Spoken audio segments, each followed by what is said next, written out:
இதயம் சோர்ந்து போன ஆத்மாவே, உன்னை உயிர்ப்பிக்க கர்த்தர் இன்று உனக்கு சொல்லுவது சங்கீதம் 119:50.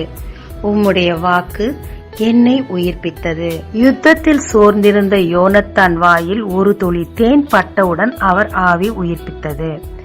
வழியில் நடந்த எம்மாவூர் சீஷர்களிடம் இயேசு கிறிஸ்து பேசிய போது அவர்கள் ஆவியும் கொழுந்து விட்டு எரிந்து உயிரடைந்தது. ஆமாங்க, தேனிலும் தெளி தேனிலும் மதுரமான வேத வசனத்தை கர்த்தர் உங்க கையில் கொடுத்திருக்கிறார். இரவும் பகலும் அதை தியானிக்கும் மனுஷன் பாக்கியவான் என்று வேதம் சொல்லுகிறது. நீங்க சோர்ந்து போன நேரங்கள்ல வேத வசனங்களை எடுத்து வாசிங்க. அது உங்களை ஆறுதல் படுத்தி சோர்வை நீக்கி உயிர்ப்பிப்பது நிச்சயங்க. ஜெபிக்கலாமாங்க. அப்பாவும் வார்த்தையினால் உலகையே சிருஷ்டித்தேர். என் சோர்விலிருந்து நான் வெளியே வந்து உயிரடைய உன் வேதத்தை தேடி தேடி வாசிக்க எனக்கு கிருபை தாரும். இயேசு மூலம் பிதாவே, ஆமென்.